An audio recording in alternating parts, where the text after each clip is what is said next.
এই ভিডিওটা দেখলে আপনি জানতে পারবেন কখন কোন পার্টসটা চেঞ্জ করবেন। This is the ultimate guide for changing everything.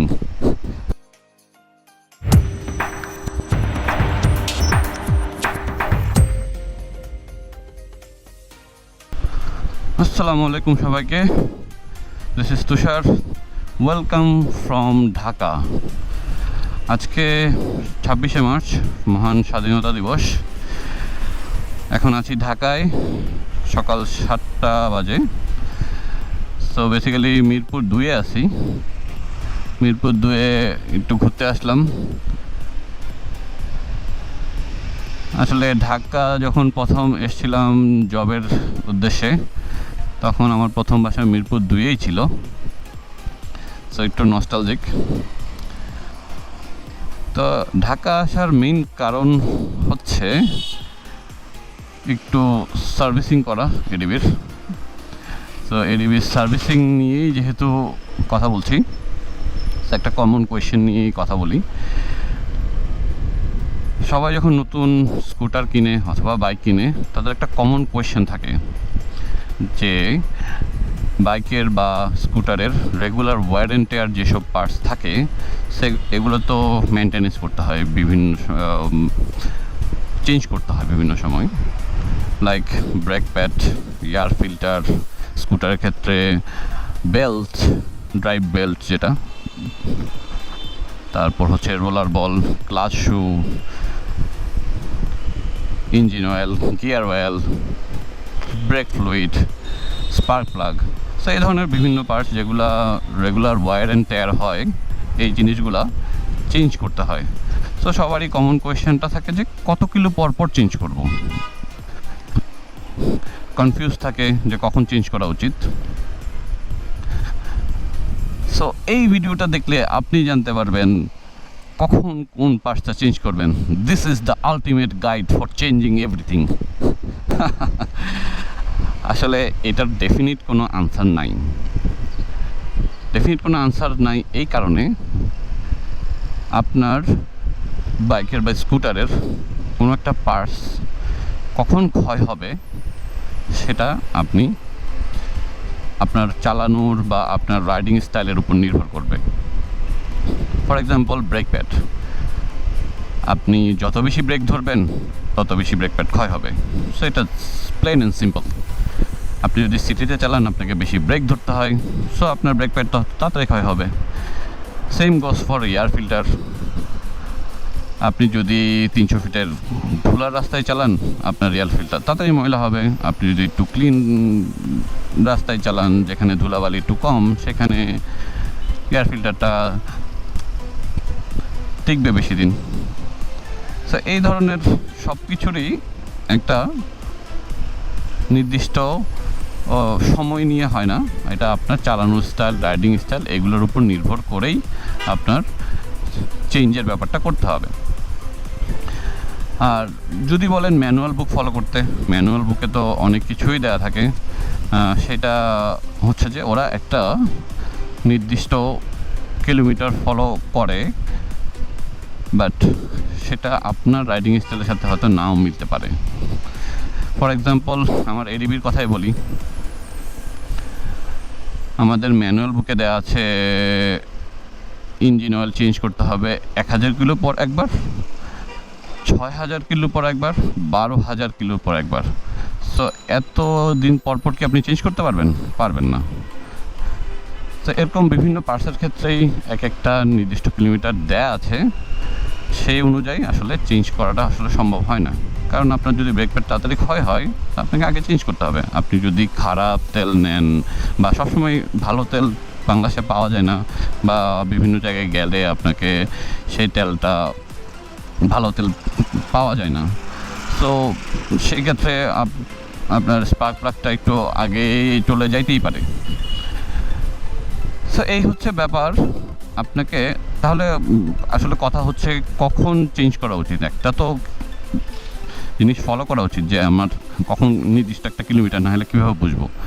কীভাবে বোঝার উপায় হচ্ছে আপনি ইন্সপেক্ট করবেন বা চেক করবেন। আপনাকে হয়তো তখন একটা নির্দিষ্ট কিলোমিটার ফলো করতে হবে যে আপনি এত কিলো পর পর চেক করবেন, রেগুলার মেনটেনেন্সের আন্ডারে পড়ে এই জিনিসটা। আপনি যখন সার্ভিসে যাবেন, আপনি রেগুলার সার্ভিসটা, মেনটেনেন্স সার্ভিসটা আপনাকে মাথায় রাখতে হবে যে রেগুলার বাইকের যত্ন নেওয়ার মধ্যে এটা খুব ইম্পর্ট্যান্ট পার্ট, যে শুধু ধুয়ে মুছে রাখলেই হয় না, এটা আপনাকে মেনটেনেন্সের মধ্যেই রাখতে হয়। সো তখন প্রতিবার মেনটেন্সের সময় আপনাকে এই পার্টগুলো চেক করতে হবে, যে ব্রেক প্যাড কতটুকু গেল, এয়ার ফিল্টারটা খুলে দেখলেন, রোলার বলটা খুলে দেখলেন কতটুকু ক্ষয় হইলো, বেলটা দেখলেন কতটুকু ক্ষয় হইলো। সো অবস্থা বুঝে ব্যবস্থা নেবেন। আপনি হয়তো একটা গোল সেট করতে পারেন যে আমি আমার চালানো স্টাইলের উপর আমি 2000 কিলো বা 2500 কিলোমিটার পর পর সব কিছু চেক করব। তখন চেক করলে আপনি বুঝতে পারবেন যে আপনার এয়ার ফিল্টার কি বেশি ময়লা হইলো, তখন আপনি চেঞ্জ করে ফেললেন, বা আফটার মার্কেটে এয়ার ফিল্টার যদি হয় সেটা আপনি ক্লিন করে ফেললেন। By the way, air filter, after মার্কেটে এয়ার ফিল্টার কীভাবে ক্লিন করতে হয় সেটা একটা ভিডিও আমার করা আছে, সেটা কোনো এক জায়গায় আমি দিয়ে দিব। সো এই ধরনের মেনটেনেন্সের পার্টে যদি আপনি জিনিসগুলো রাখেন, তাহলে হচ্ছে আপনার কখন চেঞ্জ করতে হবে এই জিনিসটা নিয়ে টেনশন করতে হবে না। সো এই হলো বেসিক্যালি ব্যাপার। ছোট্ট একটা ভিডিও শেয়ার করলাম। ঢাকায় আসলাম, একটু সার্ভিসিং করাবো, যেহেতু চিটাঙে সব ধরনের সার্ভিস পাওয়া যায় না, সার্ভিসিংয়ের মান ভালো না। তো ঢাকায় আসলাম, একটু সার্ভিসিং করাবো, সেটার পারলে হয়তো একটা আপডেট দিব। ঢাকাতে সার্ভিসিং করানোর একটা আপডেট দিব বলছিলাম। সো ঢাকা থেকে ব্যাকও করছি, কিছুদিন হয়েও গেছে, সময় করতে পারি নাই আপডেটটা আর ভিডিও বানানোর জন্য। সো আজকে একটু বের হলাম, সার্ভিসের আপডেটটা আপনাদেরকে জানাই। তো এক কথায় বলতে গেলে আমি টোটালি ডিসঅ্যাপয়েন্টেড ঢাকাতে সার্ভিস করতে গিয়ে। তো আমাদের এক ভাই সুন্দরভাবে জিনিসটা বলে, লাউ নিয়ে গেলাম, কদু নিয়ে ফিরলাম। তো যা লাউ তাহাই কদু। আমার ক্ষেত্রে হয়েছে ব্যাপারটা যে কদুটা নষ্ট হয়ে গেছে, শুধু কদু নিয়ে ফিরতে পারিনি, কদুটাও নষ্ট হয়েছে। এমনিতেই আমাদের দেশে স্কুটারের সার্ভিসিংয়ের খুবই বেহাল অবস্থা। সব মেকানিকরা স্কুটার দেখলেই মোটামুটি একটু ভয় পায় যে এই বডি পার্টস খুলতে হবে, এইটা খুলতে হবে, ওইটা খুলতে হবে, যে কোনো কিছু একটা সার্ভিসিং করতে হলে বডি পার্টস খুলতে হবে। তো আমার প্রবলেম যেটা হয়েছে, আমার বডি প্যানেল খুলতে গিয়ে একটা স্ক্রুর প্যাচটা কেটে ফেলে প্রথমে। তো সেটা যেহেতু আর খুলতে পারছিল না, তখন পরে ডিসিশন নেয় যে ঝালাই করে খুলবে। তো ঝালাই করতে গিয়ে আমার বডি কিটের একটা অংশ পুরো জ্বালাই ফেলে। কি আর বলবো, এই হচ্ছে আমাদের সার্ভিসিংয়ের অবস্থা, আমাদের মেকানিকদের অবস্থা। So don't rely on your mechanic যেটা বলবে সেটাই আপনাকে করতে হবে, এমনটা হওয়া উচিত না। আপনাকে আপনার বাইক বা স্কুটারের সাথে একটা কমিউনিকেশন থাকতে হবে যে আপনার বাইকের কী সমস্যা হচ্ছে সেটা সম্পর্কে আপনাকে একটু হলেও বুঝতে হবে। তো এভাবে সার্ভিসিংটা করানো উচিত, তা না হলে বিপদে পড়তে হতে পারে। এবং আপনার বাহনটা আপনার কাছে অবশ্যই শখের জিনিস, তার উপর হচ্ছে এটার উপর আপনি কিন্তু রিলাই করতেছেন। প্রতিদিন আপনি আপনার বাহনটা নিয়ে বের হচ্ছেন, এটার যদি কোনো একটা রাস্তাঘাটে সমস্যা না হয়, দুর্ঘটনা তো যে কোনো সময় ঘটতে পারে, কিন্তু সেই দুর্ঘটনা যদি মেকানিকের ভুলে হয় বা আপনার একটু মনোযোগের অভাবে হয়, সেটা অবশ্যই খুবই দুঃখজনক।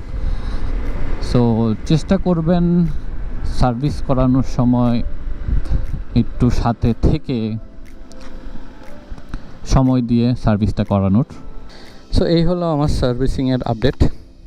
আসলে মেকানিকের উপর রিলাই করলে অনেক সমস্যা হতে পারে। হয়তো কোনো জায়গায় কোনো একটা স্ক্রু সে ভুলে গেল, সেও মানুষ, ভুল হতেই পারে। সো সেটা খেয়াল রাখার দায়িত্ব আপনার। সার্ভিসিং শেষ হলে আপনি একটু চেক করে নিতে পারেন। তো আমার সার্ভিসিংয়ের আপডেট এই ছিল। আর রেগুলার যে মেনটেনেন্সগুলো আমি করতে বললাম সেগুলো মেনে চললেই তার মতে ওয়ারেন্টের পার্টসগুলোকে আপনি সুন্দরভাবে মেনটেন করতে পারবেন। তো আজকে এই পর্যন্তই। সবাই ভালো থাকবেন, সুস্থ থাকবেন।